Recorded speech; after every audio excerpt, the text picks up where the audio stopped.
Here is my sourdough read the dough, not the recipe. I'm going to preface that the way that I do this is not with exact measurements, it's an approximation. With that being said, you're going to start with your starter, and I've heard it go anywhere from 50 to 150 grams of starter. Again, I just eyeball, so this is what looks right for me. Now you're going to go ahead and add some warm water, and I use tap water. I've heard anywhere from 300 to 375 grams water, and give it a good mix.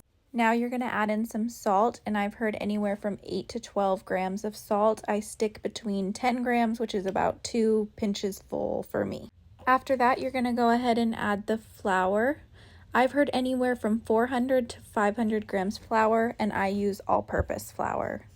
Mix this up, and this is where you will start to learn how to read your dough and what it needs. Right now you're looking for a shaggy carpet once all of the flour is incorporated within the dough. Sometimes you might need to add a little bit more flour, sometimes you might need to add a little bit more water. When it feels really light and sticky, I notice I need to add more flour.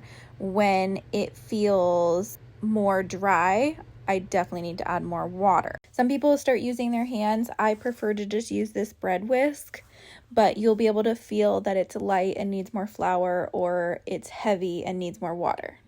Keep mixing until all the flour is incorporated with either your hands or the bread whisk. You're looking for a shaggy carpet looking dough. And at that point, some people will begin to start doing their stretch and folds. I'm usually at this point ready for bed because I usually mix my dough right before bed. I don't really want to wait up 30 minutes, come back and do a stretch and fold, 30 more minutes and another stretch and fold. So I need it for anywhere from 5 to 10 minutes with this bread whisk. And how I do that is I just pull from the outside and into the middle, and I just keep turning the bowl as I do this. You'll notice when it's ready to be done, when it's less sticky and has more form and shape to it, the kneading and stretch and folds is developing the gluten in it. So it is important that you either knead it or you do stretch and folds. It has been about 6 minutes now, and I'm starting to feel the dough is coming together more. It's less sticky. It has more of a shape to it. So this dough didn't need as long as my last dough, which needed 10 minutes. As you can see, the dough just looks more firm. So that's when you know where it's at, and it's less sticky.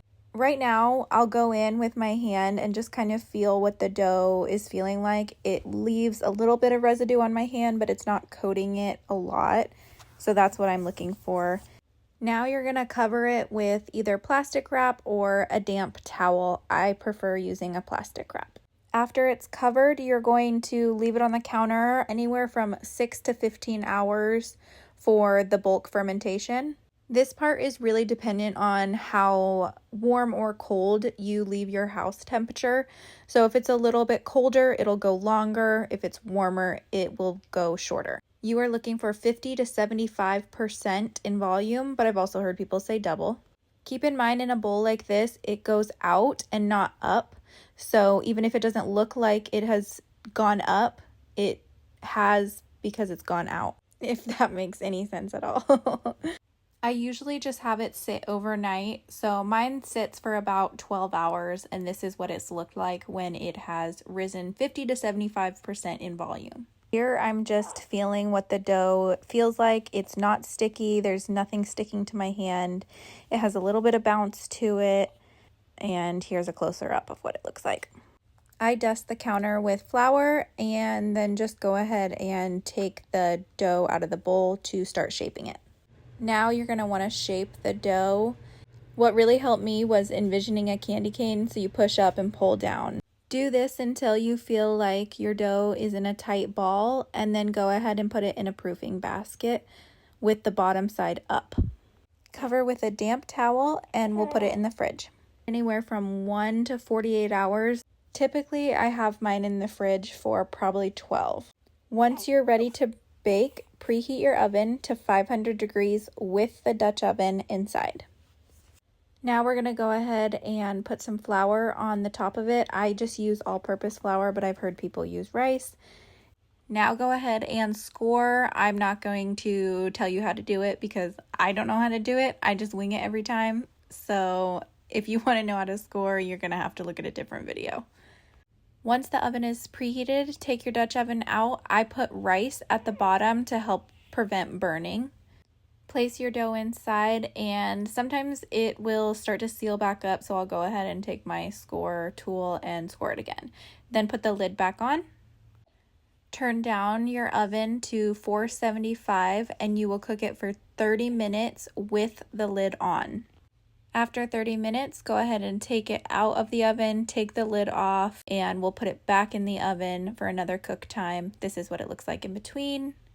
And I put it back in for 20 to 25 minutes with the lid off. Every cook time and temperature will be different depending on your oven, but this is what it looks like for me. This is my favorite part, and to me it makes the whole thing worth it, cutting it open and seeing how good or how bad it looks. This read the dough, not the recipe has been a success every single time, so I really encourage you to try it. I saw someone cut their bread like this and it's been a game changer. I will never cut my sourdough any differently. I hope this was helpful. Thanks for watching.